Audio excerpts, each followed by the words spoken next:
tardes a todas y a todos y bienvenidos a este nuevo acto de la Asociación Cultural Cauce del Nalón. Hoy tenemos el placer de presentar a Marta Sanz bajo este título, esta conferencia, este acto en definitiva, con el nombre de una anatomía particular. Como bien sabrán, me imagino, Marta Sanz es una autora, además de doctora en filología, con una larguísima trayectoria. Cuenta con todo tipo de producción, novela, cuentos, relatos, además todos ellos también con diferentes premios, como pueda ser el premio Ralde, el premio Vargas Llosa a los relatos, el premio Ojo Crítico de narrativa. Y entre precisamente toda esta producción de la que estamos hablando, pues podemos destacar novelas como Clavícula, Pequeñas mujeres rojas, es decir, toda Centauras y monstruas, por cierto, también, a mí me encanta. También es colaboradora con El País, donde ha publicado reflexiones muy interesantes. A mí, por ejemplo, la de Tralarita es una que me encanta personalmente, la verdad. De muy diverso tipo estas reflexiones, ya sean, pues, por ejemplo, en relación con el papel de la mujer, la figura de la mujer, cómo se la entiende, pero también reflexiones sobre la propia literatura, la propia creación literaria. Además, bueno, Marta está de enhorabuena y también estamos de enhorabuena por su última publicación, Persianas que bajan de golpe. A ver si nos puede, bueno, pues contar un poco también dentro de esta anatomía particular, ¿no?, cómo se inserta esta última obra. Y bueno, en definitiva, simplemente reiterarles la bienvenida y espero que terminen también con esa sensación de tener hoy aquí a una grandísima autora que tiene muchísimo que ofrecer, muchísimo que contar, y en especial también en relación a las mujeres, porque creo que es algo con lo que nos sentimos todas identificadas, quizás algo que a mí personalmente me gusta mucho, ese crecer como mujer entre mujeres, ¿no?, que es muy enriquecedor. Y también, bueno, pues el conocerse a una misma, como una misma, bueno, pues en este caso da pie, ¿no?, a su propia producción literaria. Así que, Marta, simplemente muchísimas gracias por estar hoy aquí. Gracias a ti.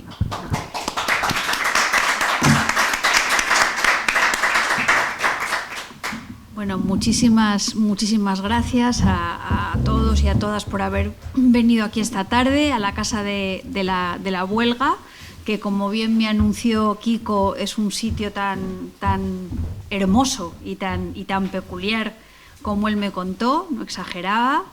Estoy muy contenta, por otra parte, de que mi presentadora sea la nueva presidenta de la Asociación Cauce del Nalón, que además es una mujer y una mujer joven. Eso es maravilloso. Eso es lo que da esperanza en la continuidad, supongo, de un proyecto como este, con lo cual yo creo que esto es una noticia buenísima. Y para mí es un honor que ella haya tomado hoy las riendas de la presentación, la voz cantante, y me haya presentado con tantísima generosidad. Pero, insisto, también le agradezco mucho a Kiko, que fue el que tendió el hilo, el que me echó la caña, a través de unos WhatsApps muy cariñosos, y yo dije, pues voy a tener que ir, no me va a quedar más remedio. Luego, por otra parte, yo siempre lo cuento, y de verdad que no lo digo por hacer la pelota, no lo digo en todas partes. Yo siento que con Asturias tengo un vínculo especial, y tengo un vínculo especial creo que por dos razones. La primera es porque mi bisabuela era praviana. Mi bisabuela Carola era de Pravia, lo que pasa que yo creo que marchó muy joven a Madrid, porque mi bisabuela Carola era ama de cría.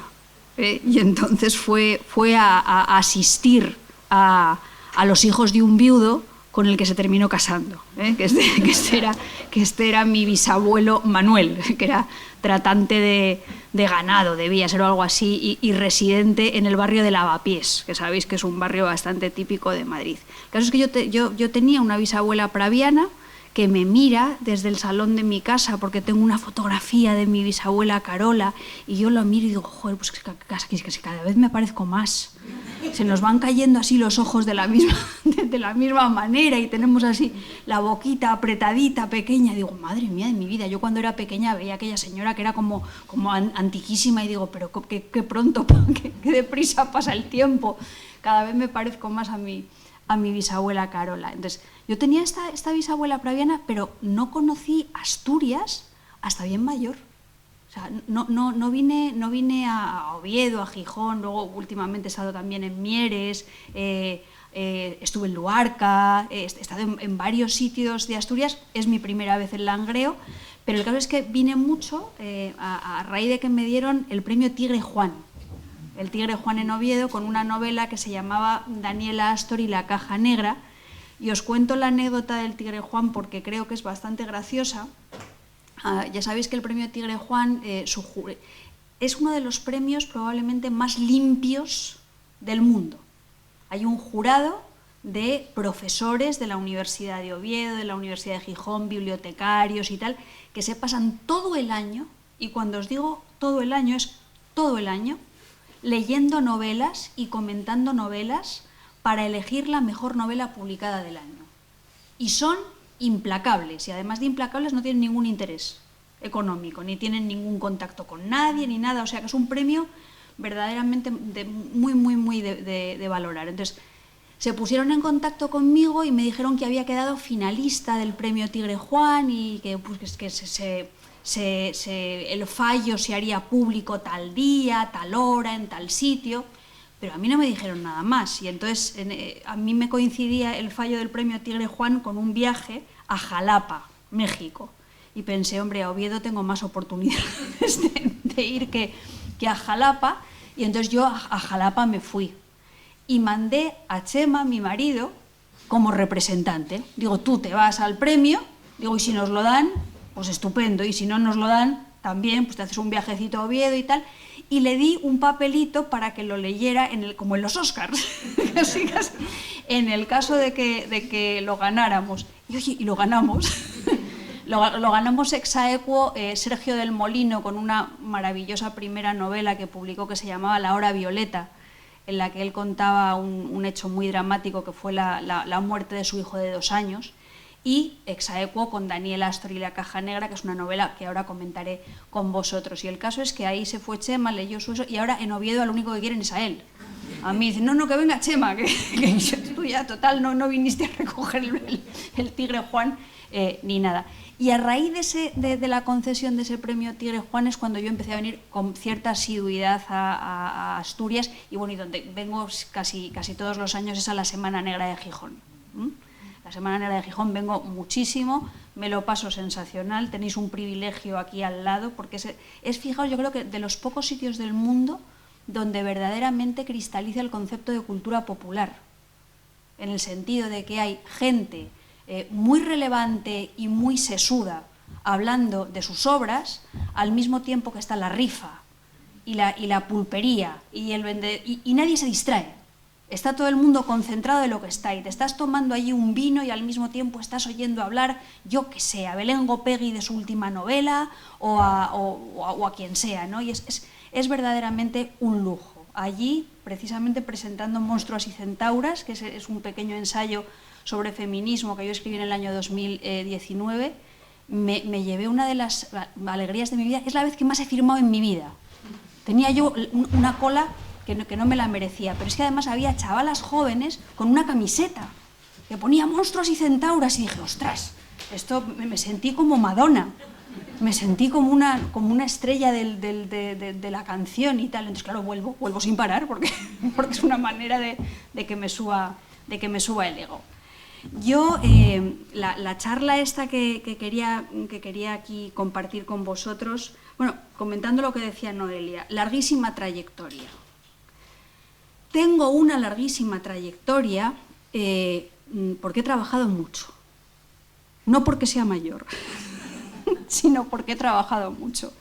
Y esto lo aclaro porque en la Universidad Complutense de Madrid, en un acto, hace relativamente poco tiempo, un par de años o así, un alumno levantó la mano al final del acto y me dijo, ¿usted que es de la generación de Carmen Martín Gaite? Y le dije, no, hijo, no.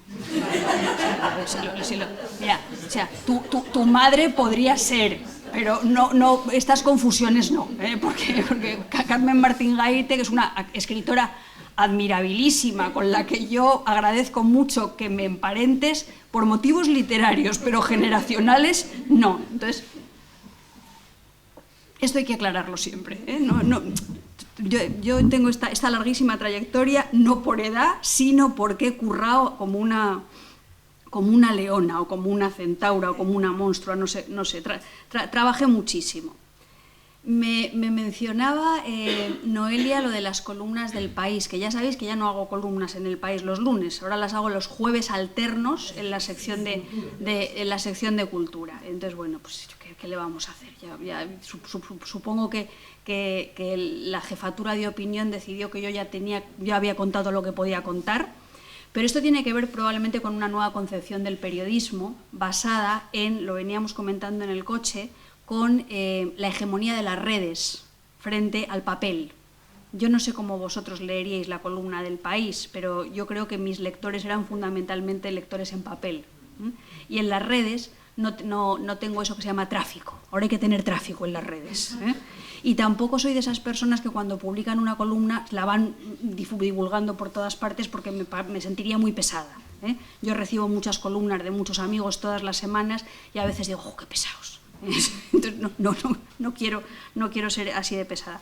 Y de Tralarita no me acuerdo, pero eso también es porque trabajé mucho y no me acuerdo de las columnas, al final se me van de la cabeza. Cuando Kiko me invitó, yo pensé que la mejor manera de hablar con vosotros y con vosotras de los libros que yo he escrito a lo largo de mi vida era articular la charla en torno a la metáfora del cuerpo. Esto, evidentemente, cuando yo empecé a escribir, yo no lo sabía. Yo cuando empecé a escribir en el año 1995 mi primera novela que se titula El frío, yo no sabía que el cuerpo y la experiencia del cuerpo y la construcción del cuerpo de una mujer y la construcción de una sexualidad que no tiene que ver solamente con el sexo genital, sino con muchas otras cosas, iba a atravesar no solamente toda la temática de las novelas que yo escribí, sino también la manera de concebir la literatura y la palabra literaria, porque yo creo que en mis libros es bastante reconocible la idea de que, por una parte, nuestro cuerpo es un texto. Yo creo que en nuestro cuerpo, y no solamente por el envejecimiento lo digo, todo cae, ya lo sabemos, como los ojos de mi bisabuela Carola. Yo creo que en nuestro cuerpo se reflejan nuestras satisfacciones y nuestras insatisfacciones y nuestros trabajos. En la lección de anatomía yo, por ejemplo, cuento que, claro, que yo tengo la mano derecha más grande que la mano izquierda porque soy diestra. Y con esta mano pues cojo el bolígrafo y con esta mano voy a la cocina y corto el pan y esta pues está infrautilizada. Entonces, una vez fui a un fisioterapeuta que me dijo, porque claro, yo ya tengo que ir al fisioterapeuta de vez en cuando, que me dijo, dice, ¿tú estás casada? Fisioterapeuta, más curioso. Y le dije, sí. Digo, yo estoy casada hace muchos años. Digo, ¿pero por qué? Y me dijo, pues, ¿y tu marido nunca te ha dicho que tienes la oreja derecha más alta que la izquierda? Esto es verídico, Y yo le dije, pues no. Dice, pues eso debe ser que no te quiere lo suficiente. Vaya fisio, ¿no? Pero en fin, son detalles de cómo es verdad que en el cuerpo se quedan impresos nuestros trabajos, nuestras posiciones. Yo recuerdo que cuando era jovencita yo me avergonzaba mucho de mi nariz, yo pensaba que tenía una nariz de patata, luego he decidido que no es para tanto, y cada vez que entraba a un sitio y sentía vergüenza, o cada vez que entraba a un sitio, esa timidez de la primera vez, yo tenía un gesto, reflejo, que era hacer así. Entonces, la gestualidad, eso que se llama la kinésica, las arrugas, todo, la manera de caminar, el encorvarte, el taparte o no taparte el pecho, según eso, todo eso está hablando de nosotros. Entonces, para mí el cuerpo es una tabla donde está inscrita la vida. No voy a hablar ya de las cicatrices, las operaciones y todas esas cosas, que también son como caligrafía que deja la enfermedad dentro de nuestra piel. Y aplicando esa metáfora al revés, pues yo creo que también los textos literarios, los textos artísticos, tienen una textura muy corporal. Los textos literarios, los textos artísticos, igual que los cuerpos físicos, nos atraen o nos repelen. Los textos literarios, igual que los cuerpos físicos, tienen una parte que es visible y tienen una parte que es invisible, que está connotada, que es lo que expresa ese texto y que normalmente suele ser lo más importante del texto. Los textos artísticos tienen una estructura y a veces tienden a la simetría.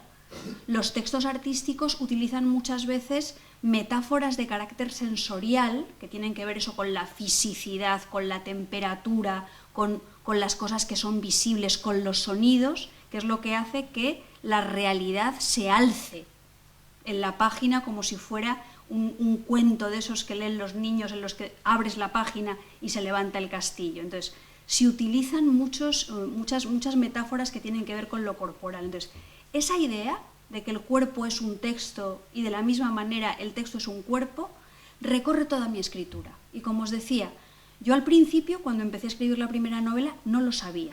Es una cosa que reflexioné más tarde y me di cuenta que probablemente es la constante de todos los libros que escribí.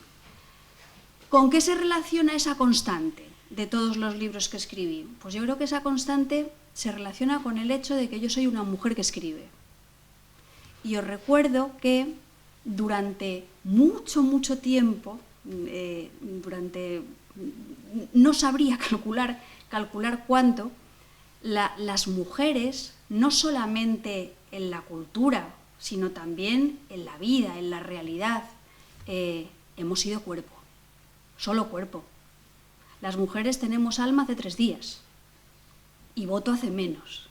Entonces, cuando una siempre se ve representada como cuerpo, en los textos literarios, en los cuadros y en esas representaciones del cuerpo puede haber una variedad. Las mujeres somos representadas como el cuerpo de la maternidad.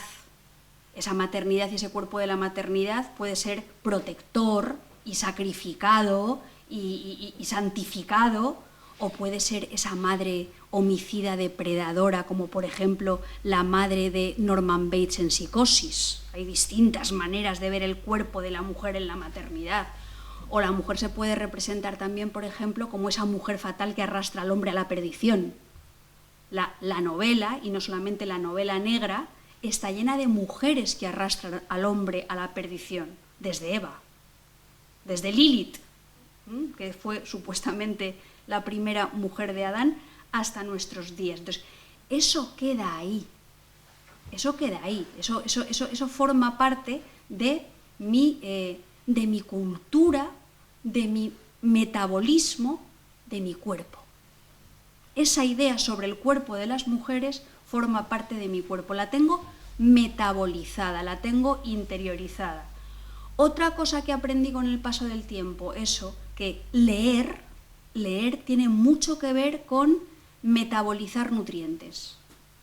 Es un proceso de asimilación de otras visiones del mundo, otras maneras de entender la realidad, otras maneras de entender las representaciones que entran en contacto con lo que tú ya sabes y empiezan a formar parte de ti.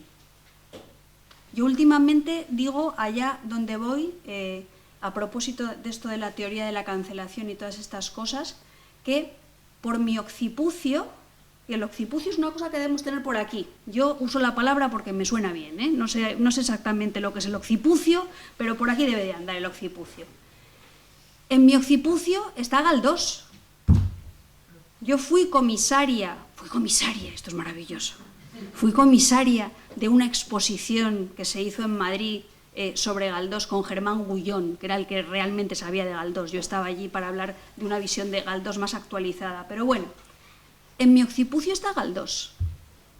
Y por algún sitio de mi coxis, yo lo noto, yo lo noto, lo estoy notando en este momento, anda el Marqués de Sade. Seguro que por aquí está el Marqués de Sade, pero vamos, no me cabe ninguna duda. Y por mis tobillos está Nabokov. Algo me dejó de Lolita, ¿eh? Algo me dejó que incluso yo me creí y que incluso durante una época de mi vida me dañó. Entonces, quiero decir, metabolizamos, yo creo que lo inteligente para las personas que leemos es ser conscientes de todas esas informaciones, esos estímulos culturales que metabolizamos y forman parte de nosotros, y entender en qué sentido aprendemos y en qué sentido nos hacen daño. Y ya está, y eso es leer con sentido crítico. No hay por qué cancelar nada. O sea, a mí cuando hablan ahora de prohibir o modificar lo que el viento se llevó, se me ponen los pelos como escarpias. Por una razón, porque si una modifica lo que el viento se llevó y deja de leer esa novela de Margaret Mitchell y esa película de Fleming, de Victor Fleming, como una película machista, clasista y racista, no nos vamos a dar cuenta de cuál ha sido el progreso, de cuál ha sido el camino, de cuál han sido las evoluciones, los aprendizajes. Tenemos que tener puntos de referencia. Y también tenemos que saber una cosa muy importante, que es que la literatura, la cultura, el cine, no es ejemplar. La literatura, la cultura, el cine tiene un componente naturalmente que es educativo, y tiene un componente que amplía nuestra visión del mundo, y tiene un componente que nos permite conocer la realidad de otra manera. Eso lo tiene la literatura, naturalmente que sí, pero eso no significa que los textos literarios sean edificantes. Hay veces que los textos literarios son crueles y bestiales e injustos, y no proponen modelos perfectos ni de mujeres, ni de hombres, ni de niñas, ni de niños, ni de perros. Y a partir de ahí, cada lector, cada lectora inteligente se hace su composición del lugar y saca sus conclusiones. Pero tiene que haber, es decir, en la viña del señor o de la señora, tiene que haber libros machistas y libros racistas y libros católicos y libros marxistas y libros neoliberales y libros de todo. Y luego cada uno decidirá qué es lo que se queda y qué es lo que no se queda. Porque si no, imaginaos una cultura monolítica, una cultura profundamente autoritaria, una cultura única, todos los libros son el mismo libro, ¿dónde vamos a parar?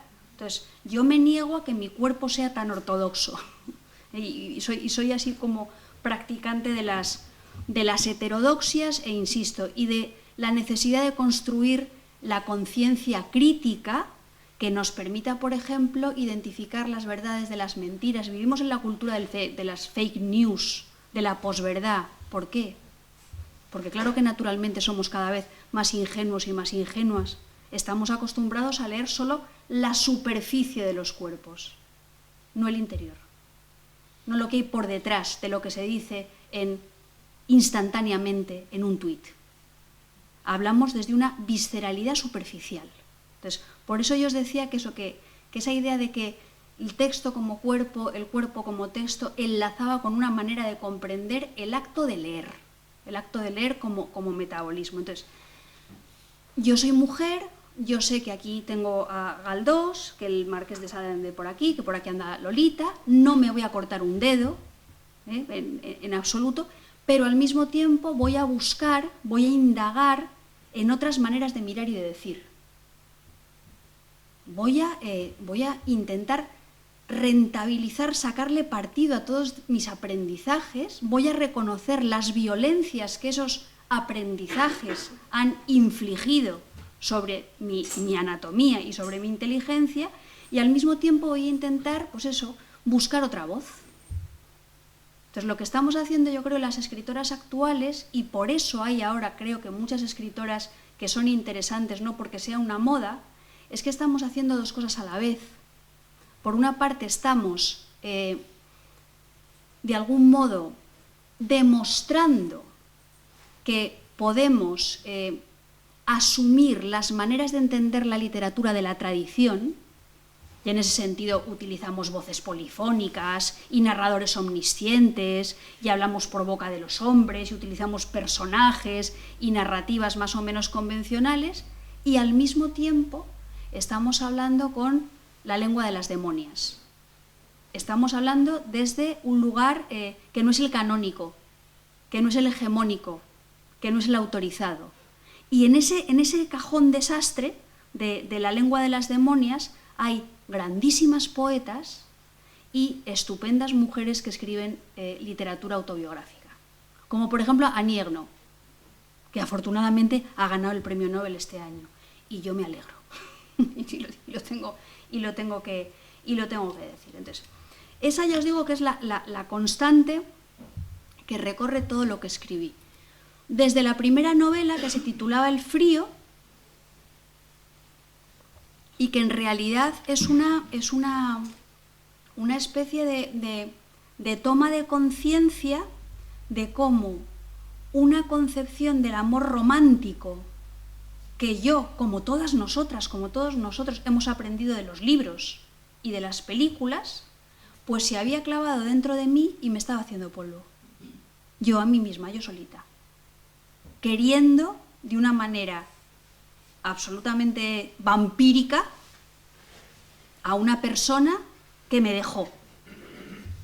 Entonces, para contar ese desamor que a mí me hizo daño en el cuerpo y me dio frío, por eso la novela se titula El frío, cuando yo conté ese desamor me di cuenta de que en realidad lo que quería ser un reproche, lo que quería ser una venganza hacia el chico que me dejó, en lo que había derivado al final era en un proceso de autoconocimiento. Y yo me había dado cuenta de que mi deseo, lo que yo quería, me estaba haciendo daño. Con el tiempo aprendí, gracias a un sociólogo francés muy inteligente y ya muerto, que se llamaba Pierre Bourdieu, que muchas veces el deseo femenino está construido en función de la expectativa masculina. Y ahí está otra vez la cultura. Asimilamos como nuestros deseos que nos hacen daño. Formas de representación, formas de vivir que nos hacen daño. La santa, la puta, la sumisa, la ultrarrebelde, los estereotipos con los que se cuentan las mujeres a lo largo de la historia de la literatura y del arte. Entonces, bueno, pues en esa primera novela, pues yo pues descubrí que una persona, yo siempre digo que esta primera novela la escribí para vengarme de un idiota que me dejó. Pues no, al final resulta que la idiota era yo, clarísimamente. Pero vengarme me vengué, porque le sentó mal. Entonces, para aquellos que digan que la literatura no sirve, falso, sirve muchísimo. La literatura parte de la realidad y luego construye realidad, se clava en la realidad, vuelve a la realidad. Y puede cambiar, pues eso, los prejuicios de la gente, y sobre todo creo que hay algo maravilloso que hace la literatura, que es que hay muchas cosas que nos parecen normales que no lo son. Y eso nos damos cuenta a veces cuando acabamos de leer un libro. Yo creo que los buenos libros son aquellos de los que no salimos igual que hemos entrado. Algo ha pasado. Algo nos ha pasado por dentro que nos hace ver la realidad de otra manera. Un libro importante en ese recorrido sobre el cuerpo, en esa indagación sobre el cuerpo. Bueno, pues el primer libro abiertamente autobiográfico que yo escribí en mi vida, que era un libro que se titulaba La lección de anatomía. Como si cuerpo, ¿no? ¿Cómo se iba a llamar si no? La lección de anatomía es un libro que yo escribí cuando cumplí 40 años, hace 6 meses, aproximadamente. En los últimos 6 meses me han cundido mucho. Entonces, yo cumplí 40 años y la gente decía, oh, qué pronto para escribir una autobiografía. San Agustín escribió sus confesiones. a los 40 años, pero da igual, o sea, tú puedes escribir una autobiografía a los 40, a los 15 si quieres, a los 85, a los 62, y como dice Annie Ernaux, la vida es inagotable. Contar la propia vida es una experiencia inagotable, porque además tú nunca vas a contar tu propia vida de la misma manera, porque tú vas cambiando. O sea, cuando tú echas la vista atrás a los 40 no es lo mismo que cuando echas la vista atrás a los 80 o cuando echas la vista atrás a los 29, es distinto. O sea, la propia vida es un poliedro que se puede iluminar de muchas maneras diferentes. El caso es que yo a los 40 dije, mira, yo quiero intentar escribir un libro para entender, porque para mí la literatura por una parte es un proceso de comunicación, pero también es un proceso de conocimiento, de aprendizaje, de introspección. Mientras escribes aprendes cosas. Hay cosas que sabes de antes, pero hay cosas que aprendes en el mientras tanto. Y si no aprendes en el mientras tanto escribes, más vale que no escribas, porque eso se nota.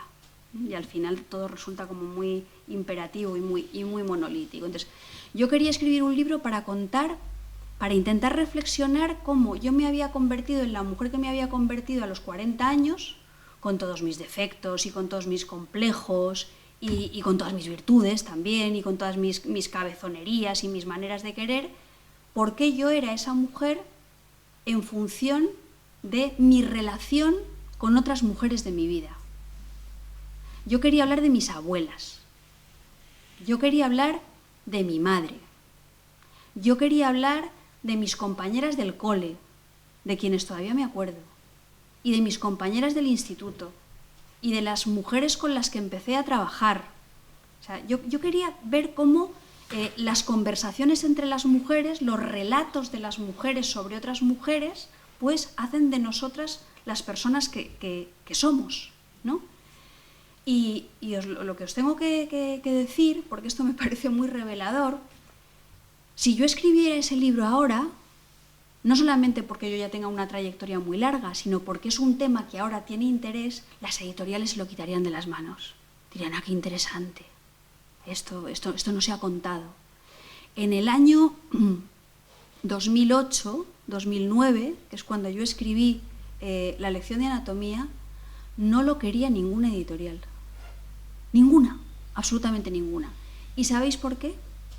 Porque decían que no había el menor interés en el relato de una mujer heterosexual hablando de sus relaciones con otras mujeres. Que hablara de mis relaciones con los hombres, me dijeron. Y dije, va a ser el cuento corto. Digo, y además, ese sería otro libro. Sería un libro diferente, no sería el libro que yo quiero escribir, ¿no? Entonces, fijaos cómo ha cambiado en relativamente muy poco tiempo lo que son los focos de interés de la sociedad en la que vivimos. Entonces, en ese texto, además de esa peculiaridad que, si queréis, es extraliteraria, pero no es extraliterario, porque el hecho de que las editoriales decidan publicar determinados libros y otros libros no, al final se filtra en lo que se escribe. Hay muchas personas que se autocensuran, hay muchas personas que van por un determinado carrilito porque saben qué es lo que puede ser más comercial o quieren tener una carrera larga y entonces amoldan la clave de su literatura para poder tener un espacio, para poder llegar a los lectores y a las lectoras. Bueno, pues yo con ese libro aprendí algunas cosas más. Por ejemplo, en ese libro hay un capítulo que se titula El día del parto de mi madre. Esto es importante. En literatura no damos puntadas sin hilo. Y no es lo mismo un capítulo que se titule El día del parto de mi madre que el día de mi nacimiento. ¿Veis la diferencia? Allí lo importante era mi madre, sin duda, que es la que me relató su parto desde el comienzo de mi uso de razón, yo qué sé, a los 4 años hasta que toda la vida. Y luego me preguntaba que por qué no he tenido niños. Entonces, Otro motivo por el cual yo estoy absolutamente en contra de la idea esa de que la literatura no sirve para nada. ¿Cómo que no sirve para nada? El relato del parto de mi madre motivó que yo tuviera un miedo cerval y absoluto a la posibilidad de que una cosa tan grande saliera por un sitio tan pequeño. Y además mi madre me lo contaba con todo lujo de detalles porque mi madre es del gremio sanitario y conoce, mi madre sabe perfectamente lo que es el occipucio y conoce el nombre de todos los líquidos del cuerpo y es detallista, cuenta muy bien, es una gran narradora oral. Entonces, en ese capítulo, pues yo cuento eso, cuál es mi relación con la no maternidad a través de los relatos, pero al mismo tiempo yo me di cuenta mientras escribía ese capítulo que gracias a mi madre yo me había convertido en una narradora. Porque es la que me hizo consciente de la riqueza del lenguaje y las posibilidades del discurso y cómo el discurso puede ayudarnos a seducir a los demás o todo lo contrario, a horrorizar a los demás. Entonces, el otro día yo sigo teniendo una muy buena relación con mis padres, que están los dos afortunadamente vivos y felices, y me decía mi madre, no, claro, es que siempre que hablas por ahí de cosas intelectuales, porque a veces lo ven en las redes y tal, dice, hablas siempre de tu padre. Porque tu padre, y de mí no dices más que cosas malas. Dice, que si el parto, digo, estás muy confundida. Digo, de ti digo lo más bonito de todo, que es que gracias a tus narraciones yo me convertí en escritora. Y el otro día la dejé medio convencida. ya veremos la próxima vez a ver qué es lo que puede pasar. Ese libro, La lección de anatomía, empieza con ese capítulo y acaba con un desnudo integral. Sabéis que hay muchas veces, por ejemplo, en las artes plásticas, que se utiliza el autorretrato. En las artes plásticas es muy frecuente, en la literatura no tanto. Hay un autorretrato muy célebre de Cervantes, que habla de su cara y tal, pero un autorretrato desnudo de cuerpo entero sin Photoshop es difícil. Entonces, acaba con ese autorretrato en el que a través de la descripción de un cuerpo se recoge el resumen de toda la vida que se ha narrado previamente. A mí ese libro me gusta. ¿Para qué os voy a engañar? Ese libro me ayudó a comprender muchas cosas y es un libro que cuando lo releo me hace reír a veces porque está contado con un sentido del humor que no sé si a vosotros y a vosotras os hará gracia, pero a mí sí. Entonces, bueno, pues ¿qué le vamos a hacer? Bueno. Después de escribir la lección de anatomía, y fijaos que en la lección de anatomía yo quería eso, insisto, contar cómo mi cuerpo es mi cuerpo, por cómo otras mujeres me han contado cómo tiene que ser mi cuerpo y cómo tenía yo que vivir el amor, y si perder la virginidad era un trauma o no era un trauma, y si tener muchos novios o no tener muchos novios era bueno o malo, y las primeras experiencias. Eso yo lo conté en la lección de anatomía, con mujeres de carne y hueso, con mujeres que tienen nombres y apellidos y son reconocibles en la vida real. Mi madre, mi amiga Elvira, que era mi compañera del instituto con quien hice primero, segundo, tercero de UP y COU. Yo soy de esa generación. Primero de UP, segundo de UP, tercero de UP y COU. Y es con la persona que yo he hecho más golferías en toda mi vida. Era la época de hacer golferías y salir por ahí, emborracharte y con, yo qué sé. Entonces, mi amiga Elvira leyó el libro. Y es el primer libro que mi amiga Elvira debió leer en una noche. El resto de mis libros los leyó mucho más despacio, hay que decirlo. Pero este lo leyó vertiginosamente, por interés personal y por la cuenta que le traía, por los secretos que yo pudiera desvelar. Y cuando acabó de leer el libro, me llamó, me dice, Marta, todo muy bien, perfecto. Hay una cosa en la que me dejó muy tranquila, y es que Elvira me contó que ella no recordaba la sucesión de los acontecimientos tal y como yo la recordaba. Ya sabéis que la memoria es un músculo muy poco fiable. Entonces, Ella no recordaba si primero entramos en este bar y después entramos en este otro, si conocemos primero a Andrés y después a Pepe. De eso no se acordaba exactamente como me acordaba yo. Pero de lo que sí que se acordaba era de la impresión general. Ella se acordaba perfectamente de si un día habíamos pasado miedo. O se acordaba perfectamente de si un día lo habíamos pasado fenomenal. O sea, había ese compartir la emoción, el sentimiento, la impresión, a mí me dejó muy tranquila. En el sentido de que había captado algo que para mí era importante y que una lectora concernida en el asunto pues reconocía. Entonces, mi amiga Elvira muy contenta, pero solamente me recordó una cosa. Dice, Marta, dice, ¿tú te acuerdas? Dice que yo ahora tengo 2 hijos, ¿verdad? Sí, tienes 2 hijos. Digo, ¿y qué? Dice, mujer, dice, pues que yo te agradecería que cuando estás hablando del instituto no dijeses que era una mala alumna. ¿Te importaría cambiar mala alumna por alumna rebelde? Y yo le dije a mi amiga Elvira, mira, esta concesión la voy a hacer. Es la única vez en mi vida creo que he cambiado una palabra de un libro por deseo de una de las lectoras. Me pareció muy razonable. Todo lo demás, que si un día nos agarramos un pedo, bueno, eso no le importaba nada. Lo que le importaba era la cosa de, oye, que no digas que el señor Mesa me ponía ceros en rojo con rabito. que no diga. Pues nada, y eso lo cambiamos y fue maravilloso. Entonces, mujeres de carne y hueso que forman parte de nuestra vida y que la cambian y nos enseñan cosas, y para bien y para mal. Porque hay mujeres también que perpetuamos a veces formas del discurso que son muy represivas. Yo evalué ahí todo ese asunto. Pero hay otro estímulo que tenemos los seres humanos para ser quienes somos, que no es solamente el del conocimiento de personas de carne y hueso, que es el estímulo cultural. Y esto se relaciona con lo que os decía al principio de la charla.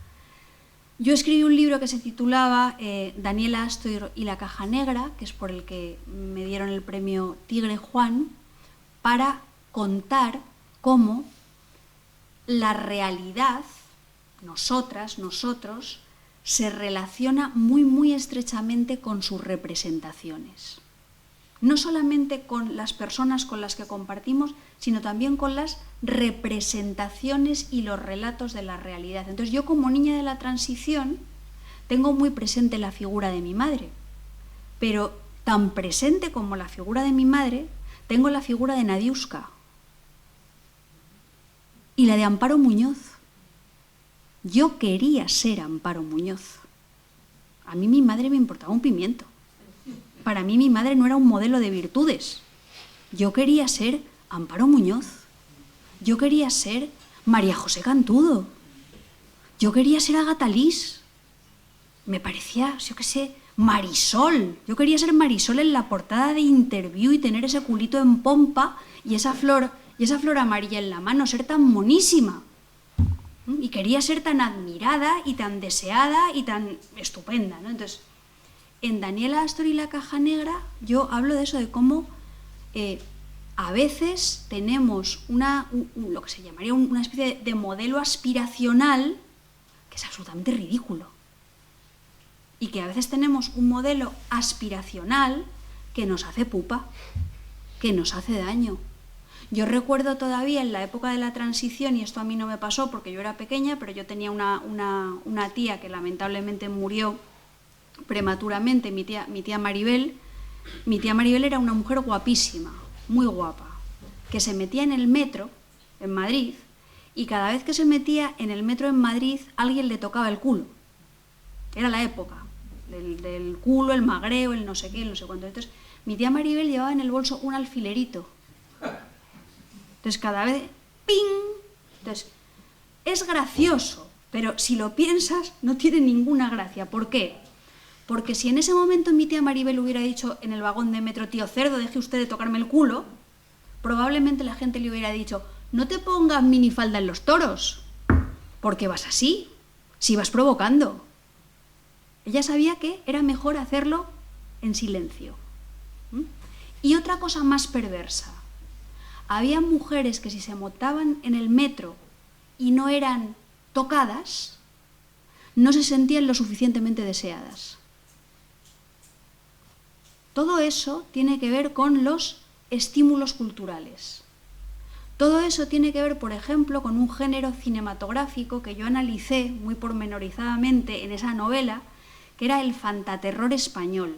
Yo no sé si vosotros y vosotras habéis visto películas de fantaterror español, son increíbles. O sea, qué sé, por ejemplo, hay una que se llama Trauma, de León Klimovsky, en el que, para que se pueda ver una teta de Agatha Lees, porque de lo que se trataba en definitiva era de ver una teta de Agatha Lees, pues había casi que despedazarla. O sea, a las mujeres se las mataba, se las violaba, se les rompía la ropa, se las apuñalaba, simplemente para mostrar un cuerpo desnudo y para otra cosa un poco más siniestra, vincular la violencia contra el cuerpo de las mujeres con el deseo. Eso es permanente, ¿eh? Los raptos de las Sabinas, Susanas y los viejos, las representaciones de Andrómeda ahí aferrada a la roca. Entonces, eso es lo que yo conté un poco en Daniela Astor y la caja negra, centrándome en la mirada de una niña que cuenta la transición española de otra manera. Cuenta la transición española no con los grandes nombres propios de la política, porque ya sabéis que la transición española se nos ha contado muchas veces como si fuera una película de Hollywood protagonizada por Adolfo Suárez, Santiago Carrillo y tres más. Bueno, la transición española creo que fue más compleja, ¿no? Fue gente manifestándose en la calle y luchando porque en sus barrios hubiera un centro de planificación familiar, estas cosas, ¿no? Entonces, en Daniela Astor y la caja negra se habla de cómo muchas mujeres de mi generación tenemos una cuenta pendiente con nuestras madres, porque estábamos fascinadas por otro mundo, porque pensábamos que la igualdad era ya efectiva, porque pensábamos que la igualdad tenía que ver con que desnudaran nuestros cuerpos en una película, y con el paso del tiempo nos dimos cuenta de que estábamos un poquito equivocadas. Y lo peor de todo, los modelos de ejemplaridad y a lo que nosotros aspirábamos, a lo que nosotras aspirábamos, era al despacho de papá. Nosotras queríamos ser como papá, no como mamá. No como mamá. Entonces, Daniela Astor y la caja negra revisa un poco ese sentido de culpa.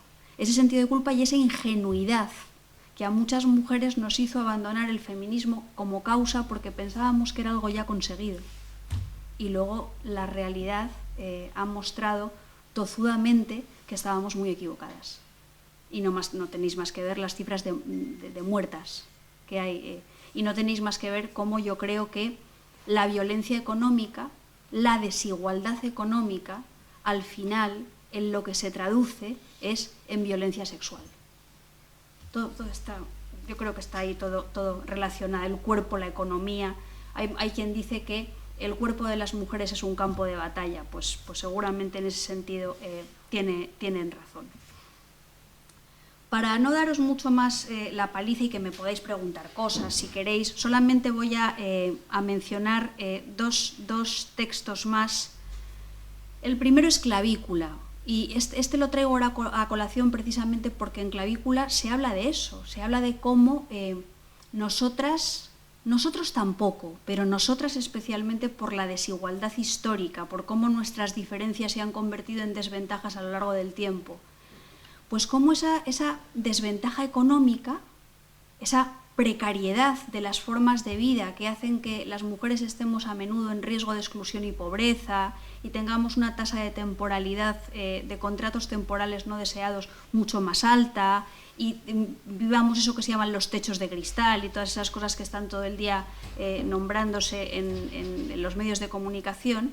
Bueno, pues esa calidad o no calidad de vida se relaciona con la salud mental y la salud física. Entonces, en Clavícula es un texto autobiográfico que en lugar de hablar de mi anatomía entera en un periodo largo del tiempo que hace que la lección de anatomía se convierta en una lección de geografía e historia en realidad, pues yo de lo que hablo es de un momento de mi vida en el que me empieza a doler muchísimo la clavícula derecha. Muchísimo. Me duele, pero no lo puedo resistir. Y a partir de ahí, pues se desencadenan todos los miedos de mi vida. Yo tengo un dolor que no sé por qué tengo ese dolor, y a partir de ahí empiezo a tener miedo a morirme, empiezo a tener miedo a estar enferma, empiezo a tener miedo a quedarme huérfana, empiezo a tener miedo a que mi marido me abandone, empiezo a tener miedo a la precariedad laboral, empiezo a tener miedo a no tener una vejez aseadita. Tal y como está la sanidad pública en Madrid, no voy muy desencaminada, ¿eh? Os advierto que esto fue todo un poco como una premonición. Entonces, un dolor desencadena miedos. Y ese miedo lo que a mí me hace reivindicar es el derecho a la queja. El derecho de las mujeres a quejarse. El derecho a no ser siempre abnegadas. El derecho a que no nos digan, es que te estás quejando todo el día, quejica, que pareces la princesa guisante. ¿Os acordáis de la princesa guisante con los 4 colchones? Entonces, cuando ahora se habla tanto de salud mental, claro, la salud mental está relacionada con la precariedad, la ansiedad, la depresión. Hay depresiones que son endógenas, pero hay muchas veces que las ansiedades y las depresiones tienen que ver con la forma de vida. Hay 2 psiquiatras maravillosos que son Guillermo Rendueles y Mariano Hernández Monsalve, que ya en los años, a finales de los 60, principios de los 70, le decían a la gente, usted no necesita un antidepresivo, usted no necesita un psiquiatra, usted lo que necesita es un comité de empresa. Entonces, en Clavícula se habla de esas cosas desde la óptica de una mujer que está viviendo su menopausia y que está viviendo su menopausia mal, tremendamente mal, ¿no? Y es un libro bastante perverso, porque, por ejemplo, en ese libro se cuenta cómo la narradora en primera persona manipula su dolor para preocupar a su marido. Cuando su marido le pregunta, ¿te duele? Ella dice, muchísimo, aunque no le duela nada, porque es una manera de manejar. Entonces, esas pequeñas maldades.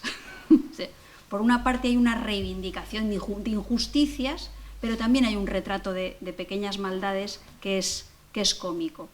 Clavícula fue llevada al teatro por una compañía maravillosa de Zaragoza, al mando de un director escénico que se llama Rafael Campos, y fuimos a Zaragoza a ver la representación y no sabíamos si nos iba a gustar o no nos iba a gustar, y nos reímos de mi dolor. No os podéis imaginar lo que nos reímos de mi dolor, especialmente en una de las escenas donde salen 4 actrices todas sentadas en una taza del váter, estreñidísimas, que es una de las cosas que no sé por qué nos pasan, o sea, no, esto no lo puedo. Y las 4 dicen, nuestro culo es una caja fuerte. Yo me había olvidado de que había escrito una frase tan buena como lo de Tralarita, nuestro culo es una caja fuerte. Bueno, un último apunte sobre Clavícula. Es un texto autobiográfico, pero es un texto en el que se ve muy bien cómo eso que se dice ahora de que lo personal es político no es una consigna vacía, porque en realidad yo estoy utilizando mi dolor, el relato de un dolor y de una experiencia personal, como metáfora de muchas vulnerabilidades. De hecho, en la Feria del Libro de Madrid, que yo pensaba que este libro solo le iba a interesar a señoras como yo, pues me encontré con que vinieron a que les firmara el libro muchos hombres jóvenes que tenían miedo de su falta de horizonte laboral y que estaban ansiosos y que se sentían débiles y que se sentían vulnerables y que no sabían qué iba a pasar con ellos y que estaban tristes y que les dolían cosas. Entonces, me pareció una cosa, me pareció muy representativo de eso, de cómo en la literatura utilizamos nuestro propio cuerpo, utilizamos a veces nuestra propia experiencia dentro de los géneros autobiográficos como metáfora de algo social, algo común. Los textos autobiográficos no importan porque yo cuente mi vida, sino importan en la medida en la que mi vida es la vida de muchas otras personas. Como os decía antes, la lección de anatomía es interesante no porque sea una lección de anatomía, sino porque es una lección de geografía e historia. Está hablando de un tiempo, está hablando de un espacio, y en realidad yo creo que la literatura, no diría que grande, pero por lo menos la literatura que a mí me interesa siempre habla de nuestra contemporaneidad. Habla de las cosas que pasan. Aunque escribamos ciencia ficción, aunque escribamos de novela histórica, están hablando del aquí y el ahora, casi siempre. Y luego eso se hace universal. Luego lo particular se hace universal.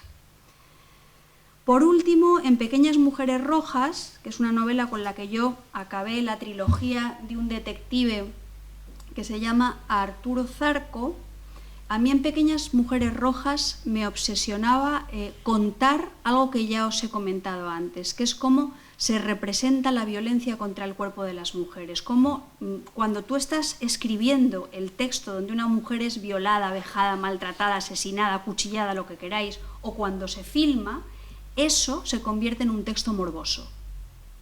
O incluso en algunos casos se convierte en un texto bello. Entonces, a mí me preocupaba convertir la violencia contra el cuerpo de las mujeres en poesía. Me preocupaba que eso fuera estetizado, porque si tú estetizas toda esa violencia en un texto literario, lo que ocurre es que después en la realidad eso se puede normalizar y convertirse en algo deseable. Entonces, en Pequeñas mujeres rojas yo tengo un capítulo horroroso, horrorosamente crudo, donde hablo de eso, de un acto de crueldad tremendo contra una mujer, y en lugar de hablar del cuerpo de la mujer, hablo de el artefacto donde la están torturando, y hablo del entorno, y se dice todo el rato, con la descripción del artefacto es suficiente. A esa mujer la estabulan y la meten en una máquina de esas en las que encajan a las vacas para poner vacunas, inyecciones. Entonces, con la descripción del artefacto es suficiente. Ya sabes las violencias que está padeciendo esas mujeres. No te tienes que centrar en que en su muslo derecho apareció un florido hematoma que parecía una petunia. No. Simplemente con los correajes, los hierros, ya sabes lo que está pasando con ese cuerpo. Yo lo pasé tan mal, escribiendo ese capítulo, que me salió un orzuelo. Otra vez el cuerpo. Somaticé ese capítulo, me salió un orzuelo tremendo, ¿no? Y al final, como la justicia es poética y también es justicia, yo le devolví el orzuelo a la narradora del libro. Hay un personaje del libro que al final sale con un hermosísimo orzuelo. Entonces hubo ahí como una especie de toma y daca. Y el último libro que he publicado, que efectivamente salió el día 1 de marzo, y se lo comenté a Kiko, es un libro que se titula Persianas metálicas bajan de golpe. Rum. Rum no se titula, pero os lo digo yo, como para, ya sabéis leer, como el otro día me dijo que había cantado, ¿cómo se me olvida el nombre todo el rato? Aitana, es que me sale todo el rato Arantxa, porras. Como Aitana Castaño había cantado, pues yo digo, pues voy a meter onomatopeyas o algo, no voy a cantar, ¿no? Y en persianas metálicas bajan de golpe, pues en realidad persianas metálicas bajan de golpe es como si dijéramos la banda sonora de un musical. Es una novela que podríamos considerar un musical, una especie de ópera bufa protagonizada por 3 mujeres que viven en la misma ciudad, que están vinculadas por lazos de sangre, pero que no se encuentran nunca. En realidad no sabemos si están vivas o muertas las unas para las otras. Es como cuando alguien se va al otro barrio, en sentido literal, ¿no? Y esas mujeres son vigiladas por 3 drones, porque es una novela ambientada en un futuro no tan lejano, porque yo creo que ya vivimos en una sociedad en la que somos al mismo tiempo, con la excusa de que se nos protege, se nos vigila. Pensad en los Googles, pensad en las aspiradoras estas que rulan por las casas y están recabando datos para ver qué te pueden vender. Pensad en las Thermomix que graban. Durante el confinamiento yo le dije a mi marido, Chema, en la cocina solamente hablaremos de Kierkegaard. Nada de, Chema, pásame la sal, o como esta cebolla tal que me hace llorar. Kierkegaard, como decían Faemino y Cansado, ¿os acordáis? Que va, yo leo a Kierkegaard. Pues en mi casa, en la cocina, desde que la Thermomix tiene micrófono, Kierkegaard. Entonces, Persianas metálicas bajan de golpe, habla de un mundo aparentemente del futuro, pero que en realidad no es un mundo del futuro. Es una novela que está hablando de la realidad presente, y de cómo eso, y de cómo cuando ejercemos nuestra máxima libertad supuestamente, cuando damos un like en una red social o cuando decimos que algo nos gusta, pues estamos al mismo tiempo que ejerciendo nuestra máxima libertad, estamos sobre todo exponiéndonos a la máxima vigilancia, porque estamos aportando datos. Entonces, es una novela que habla de esas cosas, y habla de esas cosas desde una clave que yo he calificado de neorromántica, porque utiliza temas que son románticos, la identidad, la muerte, el amor, se me estaba olvidando el amor, con la identidad y la muerte había dejado yo el amor aparcado, no sabes, los espejos, los hechizos, los encantamientos, todo esto que tiene que ver con este mundo de pantallas en el que estamos todo el día sumergidos y sumergidas. Entonces, no es una novela contra la tecnología, porque yo no soy una ludita, yo no estoy en contra del progreso tecnológico. A mí me parece maravilloso que haya robots que operen los cánceres de próstata. ¡Vivan los robots! O sea, quiero decir, creo que no se puede renunciar a ese progreso. Pero por otra parte también creo que hay una parte de la tecnología que es oscura y sobre todo profundamente chorra. ¿Qué hacemos todo el día viendo noticias? ¿Qué hacemos jugando al Candy Crush? Yo juego al Candy Crush a veces y digo, ¿qué estoy haciendo? ¿Qué? Y el problema de todo eso es que estamos cambiando nuestras maneras de procesar la información y estamos cambiando nuestros tiempos de atención y vivimos en multitarea permanente. Y esa multitarea y ese cambio de los tiempos de atención lo que nos hacen es incapacitarnos cada vez más, por ejemplo, para saber que hay que leer despacio para entender un texto literario. Tenemos prisa. Lo único que nos molesta cuando estamos leyendo una novela es que nos hagan spoiler. Yo hago spoilers de todo. Persianas metálicas bajan de golpe, acaba bien. Parece que la cosa va a ir muy mal, pero acaba bien. Acaba bien. Entonces, en cualquier caso, eso no tiene importancia. Lo importante es cómo está escrita una página detrás de otra página, detrás de otra página, y cómo esa combinación de las palabras nos ayuda a perfilar lugares de la realidad que no habían sido contados o que habían sido contados de otra manera porque la época era distinta. Creo que eso es lo bonito y lo maravilloso de la literatura. Y como siempre, claro, hay tres mujeres y hay tres cuerpos de mujer muy diferentes. Hay una mujer madura, que es una mujer madura y muy desmemoriada, muy olvidadiza. Ese es otro de los problemas de nuestro tiempo. La falta de memoria. Con la falta de memoria también estamos subrayando la posibilidad del discurso de la posverdad. ¿Por qué lo fiamos todo a Google? ¿Por qué ya no discutimos en las cenas de si el actor de Lo que el viento se llevó era Garth Gable o Errol Flynn? Ya, no, enseguida, el aparato. Siri, ¿cuál es la capital de, yo qué sé, Madagascar? Y va y Siri te lo dice. Como un día Siri te lo diga mal, ya veremos lo que pasa. Porque a lo mejor la realidad cambia.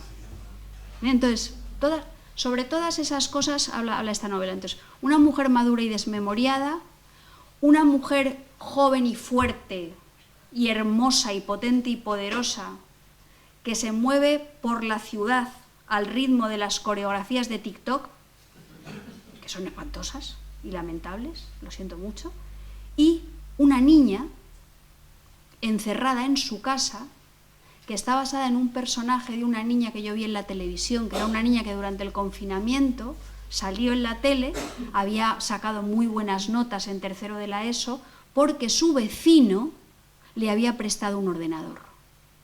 Ella no tenía un ordenador.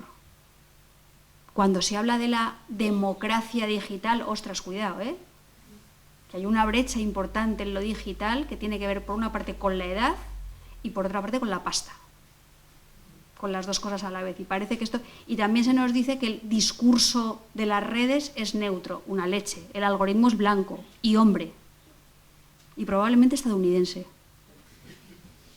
Y pensamos en inglés aunque no hablemos en inglés. Entonces, de estas cosas habla, os estaba contando lo de la niña. Esta niña salió diciendo eso, había probado el ordenador que le había prestado el vecino, y decía la reportera: lo que me ha pasado a mí en este tiempo es que me he vuelto un poquito antisocial. Era una niña que no quería salir de casa, era una niña que estaba encapsulada completamente encapsulada. Entonces, ese es el tercer personaje de Persianas Metálicas Bajan de Golpe, que es una niña que se llama Cajita, es el mote que tiene la niña Cajita, que ella vive su vida en la casa, vive su vida de una manera como si fuera una viejecita. Es una niña que se viste de viejecita, le gusta más ser una viejecita que una niña. Y eso es porque no hay esperanza de futuro. Eso es porque las persianas metálicas han bajado de golpe. Entonces es un poco la idea. Es una novela muy buena, yo os la recomiendo. Y además pese a lo dicho, insisto, acaba bien. acaba razonablemente bien. Bueno, pues esto es lo que yo quería contaros, y ahora pues cualquier cosa que me queráis preguntar, aquí estamos yo y mi cuerpo para responderos. Aquí está mi Tolstoy y mi Marqués de Sade y mi Alfonsina Storni por algún lado también, y por supuesto mi Luisa Carnés, que es mi descubrimiento de los últimos años.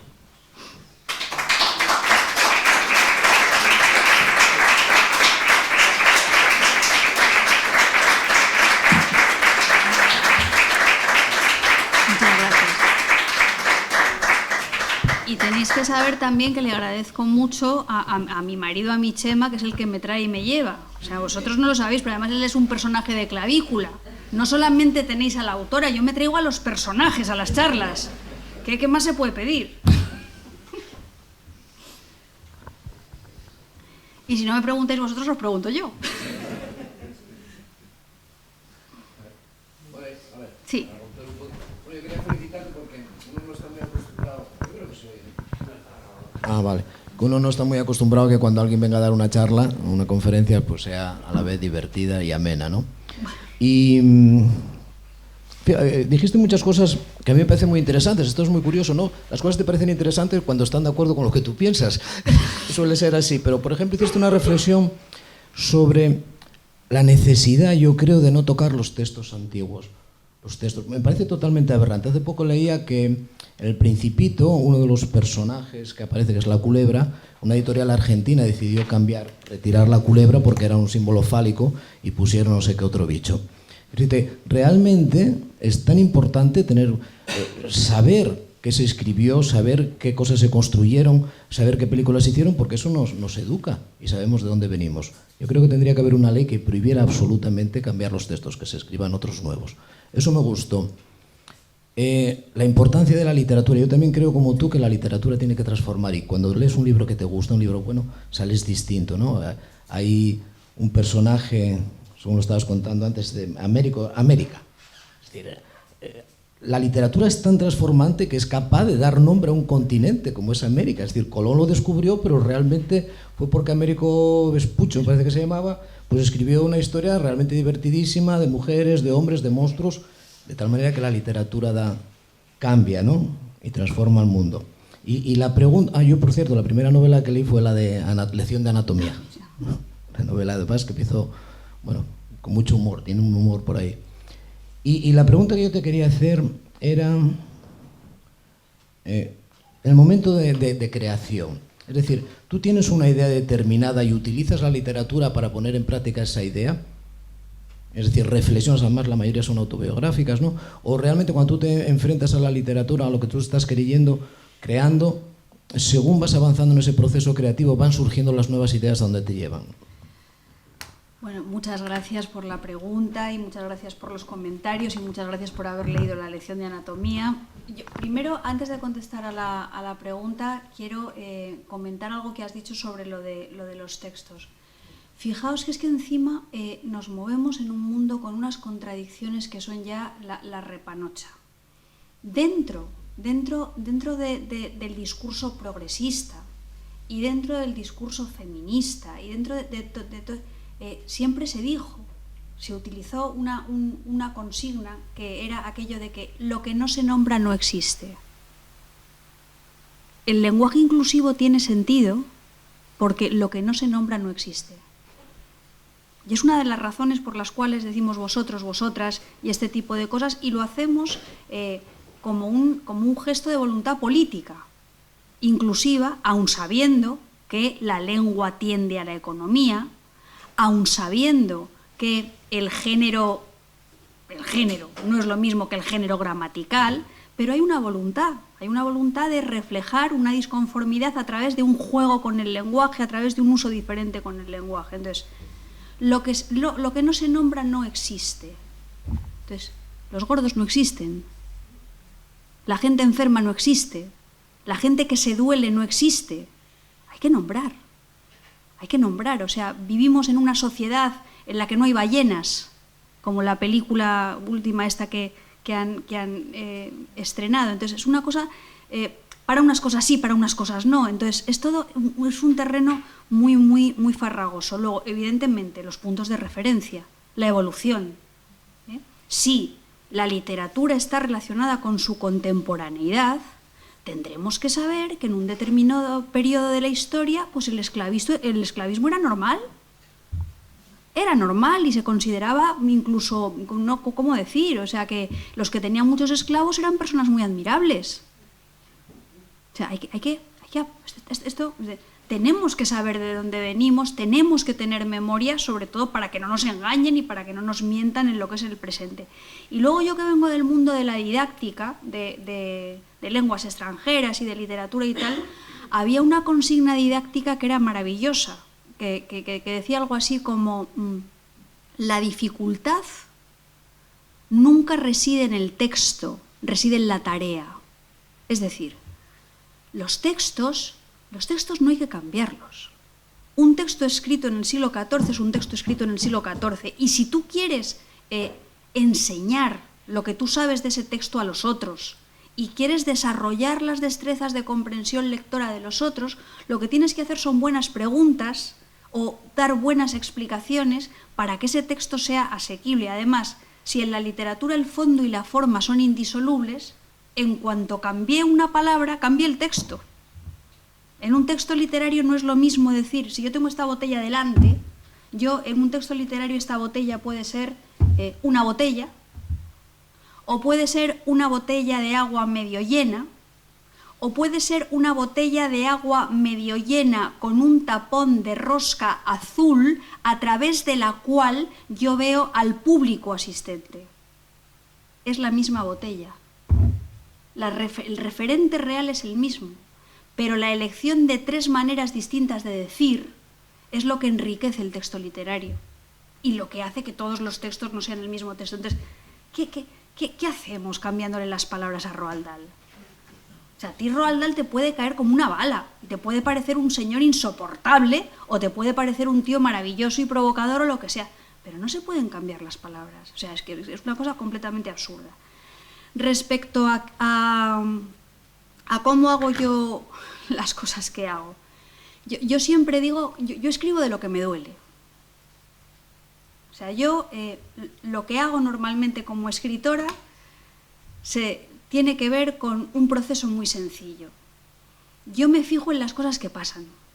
Yo escribo con las ventanas abiertas, yo pongo la oreja al patio de mi comunidad de vecinos, al tabique con la casa, lo que sea. Afán sociológico se llama eso, no cotilleo. leo el periódico, o sea, estoy atenta a las cosas que pasan, al ruido, a la furia, a lo que sea. Veo las cosas que pasan y confronto esas cosas que pasan con mis sentimientos y con mi manera de entender la realidad. Entonces, de esa fricción, de ese conflicto, normalmente lo que se genera es una inquietud. Entonces, en esa inquietud yo hay cosas que sé, que quiero decir, y hay otras cosas que no sé. O sea, yo escribo en parte de cosas que sé que quiero compartir con los demás, preguntas a veces, o provocaciones. Yo a veces escribo porque quiero meterte el dedo en el ojo y decirte, oye, tal. Y luego, pues eso, hay veces que utilizo la escritura, como decía Follner, al que queremos tanto en este pueblo, si habéis visto, amanece que no es poco. Yo también quiero mucho a Follner, como decía Saza con ese maravilloso acento. Yo a veces también escribo de lo que no sé. Y escribo de lo que no sé para entender. ¿Por qué? Porque la escritura es una herramienta epistemológica. La escritura te ayuda a ordenar. Y entonces no hay un proceso fijo. Hay libros que se escriben para ordenar el caos. Cuando yo escribo Clavícula lo hago porque quiero ordenar el caos de mi dolor. No lo entiendo. Y utilizo la escritura para eso. Y sin embargo hay otros libros que se escriben para intentar ser disruptiva en la sociedad en la que vives y tirar una piedra contra las lunas de los escaparates, porque te parece que el mundo está mal hecho. Entonces, hay esa doble... Nada es sencillo cuando estamos hablando de la escritura, nada es tan simple, ¿no? Se dan esos dos movimientos simultáneamente, combinar lo que tú ya crees que sabes, las preguntas que quieres compartir con tu comunidad, con lo que vas descubriendo en el proceso de escritura. Están ahí las dos cosas, solapadas. Muchas gracias. Habéis visto que una pregunta me da para bastante. O sea, que no os amontonéis, no vaya a ser que... Bueno, mira, te acaba de comentar es un escritor también, Miguel Rojo. Ya me parecía a mí. Que por cierto, hace una temporada estuvo en el Entrego también presentando otra de sus novelas y un poco tiene un estilo también en ese sentido abierto, sin ningún tipo de problema y divertido también. Entonces, gracias, Miguel. Anotado queda. Mira, yo, además de agradecerte toda la intervención que has tenido, creo que mostraste una vez más, lo que tú eres, es decir, que tienes una propia voz, una propia voz digamos, probablemente en tu generación seas la que mejor representas ese tipo de voz y esas expresiones que has relacionado tu escritura con el cuerpo y tus sensaciones y con todo lo social que tienes alrededor. Creo que esa creatividad te hace ser una narradora muy única. Muchas gracias, importante. Kiko. Pero yo creo que la pregunta que yo te quiero hacer es la siguiente. Mira, como has comentado tú y también Miguel Rojo acaba de hacerlo, yo creo que tenemos en este momento un problema serio con respecto a la historia. Es decir, hasta ahora, en nuestra generación, se entendía que en general, de una parte y de otra, los historiadores en general todos, más o menos, se creía que más o menos servía sencillamente para mejorar con los datos reales y lo bueno y lo malo de los procesos históricos que han pasado hasta ahora, ¿no? Eso era en general más o menos la verdad que estaba asumida por la mayoría, ¿no? Sin embargo, en este momento no es así. Es decir, hay lo que se llama el movimiento alternativo, que es a partir de las emociones. Dicen, yo es lo que siento y eso es lo definitivo. Pero no escucha los datos, el hecho real y demás. Y eso atañe a la verdad, a la verdad que teníamos y a la idea de progreso que también teníamos. Y eso está generando una crisis, digamos, global, que no solamente ha empezado con el Brexit y probablemente Trump y demás, incluso anteriormente con el neoliberalismo, pero el problema es que ahora tenemos ese tema realmente que nos afecta a todos, ¿eh? Y el tema es que yo creo que debemos de seguir manteniendo esos criterios de los hechos, la ciencia, la razón, para combatir, porque si no tenemos un problema serio y un peligro de que efectivamente esas ideas dominen y acaben ganando. Yo estoy completamente de acuerdo con tu diagnóstico, solamente puedo matizar, añadir alguna cosilla más. La razón ilustrada entró en crisis en el momento de la posmodernidad. La razón ilustrada entró en crisis antes incluso de la posmodernidad, cuando se descubrieron los campos de concentración y exterminio, y entonces se empezó a reflexionar sobre el hecho de que si la razón ilustrada nos había conducido a esa aberración y a esa destrucción y a esa pudrición del concepto de la humanidad, es que había que sustituir el concepto de razón ilustrada por otra cosa. Y creo que ese fue el comienzo del fin, porque al final, si tú desconfías de la razón, de lo que hemos entendido tradicionalmente por lo que es la razón, remontándonos a los griegos y a todas estas cosas, al final el concepto sustitutivo es la víscera, es la visceralidad. Y cuando tú extrapolas la visceralidad al mundo de lo público y al mundo de la política, eso es fascismo, puro y duro, ni más ni menos. Entonces, esto es algo que se lleva alargando hace mucho tiempo. Esto no es algo de hace 3 días. Esto tiene que ver con una visión de la filosofía, de la política, de la historia, de la propia literatura, en la que se desconfía permanentemente de la razón y se desconfía permanentemente de la noción de verdad, porque se considera que la verdad es una noción autoritaria. Entonces, se confunde la autoridad con el autoritarismo. Se piensa en la verdad siempre desde unas coordenadas religiosas, cuando lo que yo creo que tenemos que hacer es intentar rescatar el concepto de una verdad laica, que sería el horizonte, no solamente de las ciencias físico-matemáticas, sino de las ciencias humanas. O sea, estudiar con la posibilidad de alcanzar esa verdad, no confundir el conocimiento con la opinión, no confundir la democracia con la demagogia. Y en ese sentido yo creo que la malversación del uso de las redes sociales ha sido muy perniciosa, porque es verdad que las redes sociales pueden ser un instrumento magnífico para que personas sin voz digan lo que tienen que decir. Personas que nunca habían hablado ahora van y hablan. Y eso, bueno, pues eso no está mal. Pero el problema es que no se pueden colocar todos los discursos al mismo nivel.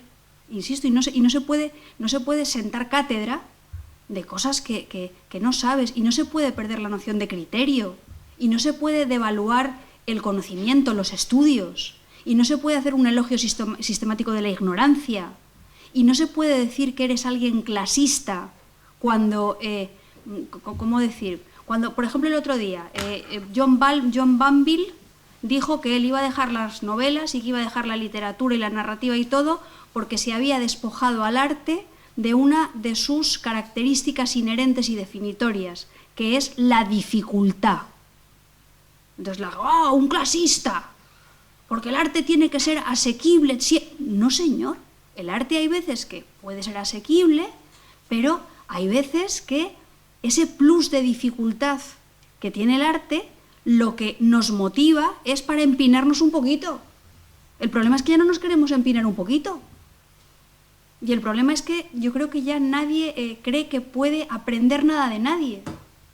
Yo estoy encantada a veces cuando O sea, todo tiene que ser conocido, todo tiene que ser familiar, todo tiene que ser asequible, todo tiene que hacerme sentir falsamente cómoda e inteligente. Si no, me siento retada y me siento insultada. Porque ¿quién se ha creído que es esta o este para decirme estas cosas? ¿Por qué habla así? No entiendo.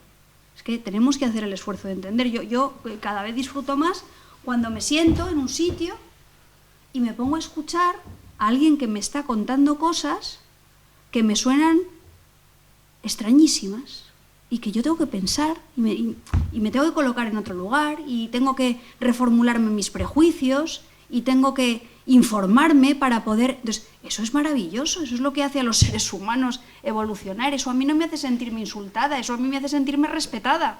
No insultada, al revés, me hace sentirme respetada. Entonces, por ejemplo, yo, cuando escribo un libro, yo lo hago así. O sea, yo intento escribir libros en los que el respeto hacia mis lectores y hacia mis lectoras no consista en tenderles el hilo de Ariadna desde el principio para que lleguen sanos y salvos hasta el final sin haber pasado ningún daño. Todo lo contrario. Son libros con problemas, son libros con obstáculos, son libros que plantean preguntas por cómo están escritos. Y eso lo hago porque confío en la inteligencia de las personas y confío en la verdad y confío en la razón. Y estoy de acuerdo contigo en lo que has dicho, total y absolutamente. Pero hijo, hijo, te he llamado hijo, Kiko. Hijo. Yo creo que a eso Kant decía que a la razón había que ponerle junto a la razón la parte crítica. Claro. Porque, como tú bien dijiste, hay monstruos que a partir de ideas se pueden generar verdaderamente monstruos apoyándose en la razón, ¿no? Goya, cuando pone los golpes dándose unos a otros, ¿no? Efectivamente. En fin, la verdad es que yo salgo de aquí extraordinariamente encantado porque he aprendido muchas cosas. Bueno, muchas gracias, Kiko. Yo lo que estoy muy preocupada últimamente, y porque vengo seguramente de la comunidad de la que vengo, yo estoy muy preocupada por la destrucción de lo público. Creo que la destrucción de lo público es una cosa demoledora para la condición humana, pero lo digo de verdad, y para la desatención a las personas más frágiles, a los débiles, me parece aterrador. Y estoy muy preocupada por el robo del lenguaje. Yo vengo de una comunidad autónoma donde la libertad para la presidenta de mi comunidad es poder irse a tomar una caña. Bueno, pues es que contradecir un discurso tan sugerente es muy difícil. Claro, es complicadísimo. A mí me encanta tomar cañas. Hasta los bares nos han robado. Ya parece, o sea, una cosa... En fin, que tenemos que hacer muchas cosas. Escribir muchos libros, tener muchas conversaciones y pensar y hablar de otros asuntos, seguramente. ¿Algo más queréis de mí? ¿O me puedo ir a practicar la libertad a un bar?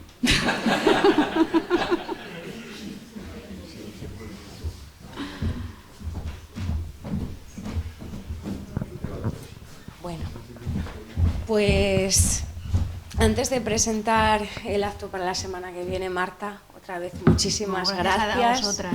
Porque creo que, como todo el público acaba de comprobar, nos has permitido también, aunque sea a partir de tus reflexiones en voz alta, ¿no?, darnos cuenta de dónde venimos, los problemas que tenemos, hacia dónde vamos, todo este tipo de cuestiones. ¿Cuántas cosas, eh? Muchísimas, y además en clave de humor también. Y decirte que te sorprendió, decías, en la Semana Negra, que fuesen con camisetas, etcétera. Te digo porque me consta que estás en las listas de bibliografía de recomendaciones para ahondar en el feminismo.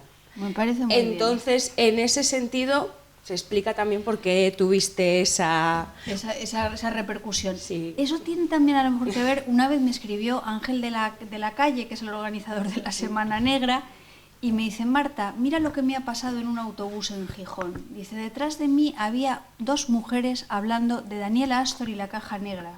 eran una madre y una hija. Y yo decía, en el autobús, digo, 2 señoras hablando de Daniela Astor y la caja negra. No me lo podía creer y pensé, esto solo pasa en Asturias. Te voy a tener que mudarme. Eres referente, eso que no te quepa duda. Muchas gracias, Noelia. Es la relación con Pravia. Ya, claro, pues está. Y bueno, como comentaba, adelantamos un poco el 8M con tu presencia hoy aquí, y la semana que viene, concretamente el jueves 9 de marzo, tenemos esta conferencia en la Casa de la Cultura Escuelas Dorado de Sama, que se titula Armas de mujer, moda, sufragismo y feminismo, que va a impartir Pilar García Cuetos, catedrática de Historia del Arte de la Universidad de Oviedo, y que lo que pretende es hacer un recorrido por esa memoria de las mujeres sufragistas, tanto en Inglaterra como en Estados Unidos, pero pasando un poco también por España y por Asturias, la relación con la moda, cómo comenzó a variar precisamente a partir de la actividad de las sufragistas y cómo se establecieron ciertos códigos que incluso todavía, se conservan a día de hoy muchas veces en relación con esos estereotipos también de los que nos hablaba Marta antes. Entonces, simplemente invitarles a todos y a todas a que participen, a que asistan a esa conferencia y que puedan descubrir esas curiosidades que todavía se mantienen a día de hoy, pero que forman parte también de nuestra historia y de nuestra memoria muchas veces femenina y feminista. Muchísimas gracias a todos y a todas, y finalizaríamos la actividad. Gracias.